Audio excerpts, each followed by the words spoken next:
Hello everyone, welcome to Gotham Digital Learning. Myself Musab, your Linux trainer for Gotham Digital Learning with 13 plus years of IT experience. Now guys, as in our all previous videos in this series, we have done so much troubleshooting. Now I'm here with one more troubleshooting. Have you faced an issue that sometimes you are using a command and suddenly that command is not working? Maybe it is corrupted, or maybe it is missing. How you are going to fix a corrupted command using RPM utility?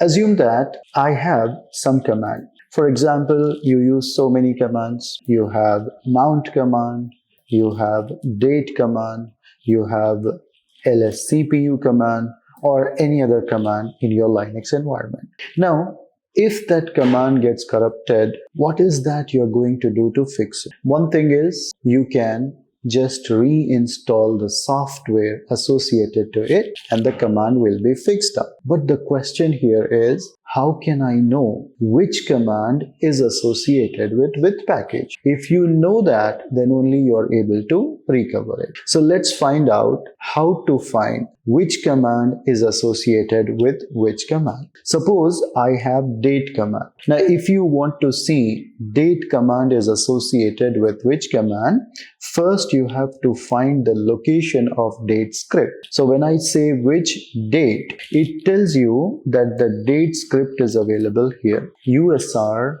bin date. Now ask RPM to query about this package. I'll say RPM-QF query about this file. Which file? The file name is usr bin date. Amazing.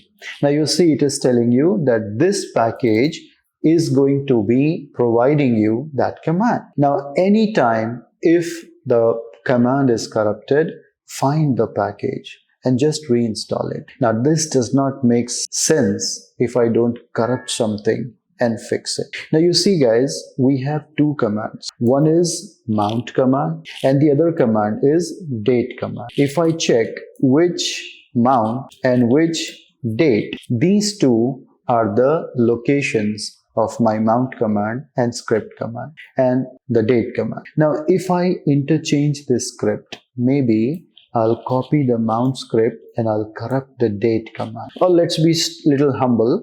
You have date command and you have cal command. Date will display date and calendar will display calendar. Let's corrupt the calendar command. So what is the location? Which date and which cal? I'm going to copy the date script on the cal command. So what will happen? The cal command will get overwrite, as a result of which when I say date, I get date. When I say cal, then also I'm getting the date. Instead of showing the calendar, it is showing the date. Little funny. So how I can fix this? See, first thing first, you find out RPM-QF usr bin cal. So it tells you to install a package util Linux 2.37 4-10 Enterprise Linux 6 x86-64. Where can I get this package? See, if you have registered to Red Hat network, or if you are using Rocky, Alma, CentOS, you can directly connect to the CDN network, Content Delivery Network, and you'll get it downloaded. But if you don't want to go to internet or something and directly you wanted to access it from your system itself, then the most easiest thing is just make sure that Red Hat DVD is connected. Go to settings of your virtual machine, go to storage and just make sure that DVD is connected.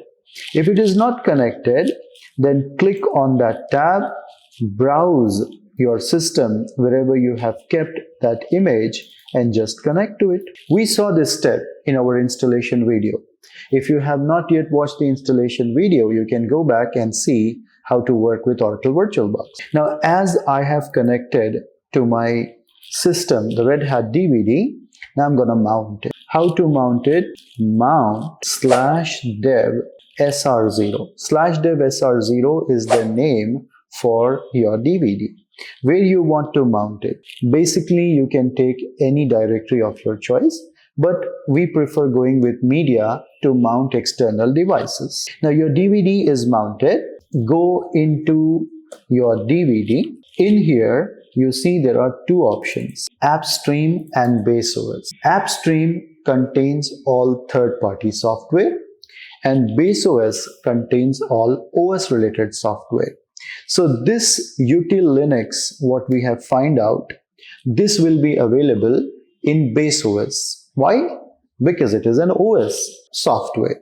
So let me go into AppStream. In here, let me go into packages. Now, if you are using Rocky Linux, you won't be able to see the list what we are able to see here directly. Here, it is going to show me all the packages list A to Z directly in one folder. But if you are using Rocky Linux or Alma Linux, what they have done is inside packages, they have created folders. So what are those folders? These folders are alphabetical order. One folder for A, one folder for B, one folder for C. So all packages that is starting with a word A, you will find it in A folder. All packages starting with B in B folder. Here we are searching for util Linux, so you need to go into U folder. And there if you search, you will get your software. Many students are asking this question that we are not able to find this package. So the answer is, if you are using Rocky, go to U folder inside packages. In here, it's openly available in Red Hat. So I'll simply search for utils. Let me go for util and the package name. There are so many packages here. Let me look for utils. Let me check out in which folder I am. I'm in AppStream. That is my bad. Let's come back. As I told you, this is OS related software. So you have to go into BaseOS. Go to BaseOS, not in AppStream. So last time I went into AppStream, that was my mistake. Please go to BaseOS folder. In BaseOS folder, you'll find packages. In packages, you can search for util Linux. Now, if you say ls util, you see there are so many packages, and this is the package what we are targeting. If you go back and check with rpm command, you will find out that it is the same package that you are trying to install. Now, how to install this package with RPM? You have to say RPM -IVH. I for install, V for verbose, and H for hash progress. What is the package name? Util Linux and 2.3 so and so the version.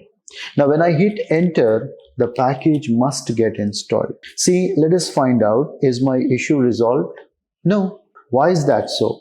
It says that the package is already installed. What else can I do? See, if the package is already installed, how much more you can install it? A bike is started. How much more can you start it? So in this case, you have two choices. One, to completely remove the package and freshly install it. Guys, assume that your mobile phone is not working. You're not going to completely damage it and fix it, isn't it? Whatever thing is damaged, we'll fix that. So here also what I'm going to do is I'm going to just fix it without uninstalling. How? I'll say I know the package is installed, but you install it one more time. So we'll do a forceful installation. Now, forceful installation will force the installer to reinstall the package even though it is already installed. Now you see this time the package is getting installed. Once the package is installed, you can repeat the cal command, and I'm sure this time the cal command will work as usual. It has to work. So this is the way, if any time your command is corrupted, you can fix it. Or if you want to fix it, through yum command. Maybe I have yum servers. Through yum servers, I wanted to fix it, or dnf command, I wanted to fix it. Let me corrupt it one more time. I'll say copy usr bin date script on usr bin cal script. Do you really want to do that? Yes. Now if you say cal command, it's not working. Now which is the package that we need to reinstall? The package name is util linux so and so. Just copy that name and do this reinstall with yum or dnf. Yum or dnf, reinstall the package -y. This is also going to reinstall your package, and it is going to fix the issue if it is having any issue as such. So you see the package is now getting reinstalled, cleanup is going on, and once it is completed, you can run the cal command and you can check it out whether it is fixed or not. So you see it's completed. Now you run cal command and it is fixed. So you can fix it through rpm command, or if you already connected to DNF or yum repository, you can simply use it. No need to mount any directory or partition, and directly you can fix it. So this is the way how we can fix a corrupted command and get it back working. I hope guys you're enjoying this troubleshooting tips and issues, which is very much useful in your real scenarios. Do come back to watch such more important videos, and we are waiting for you. Thank you so very much. Have a nice day.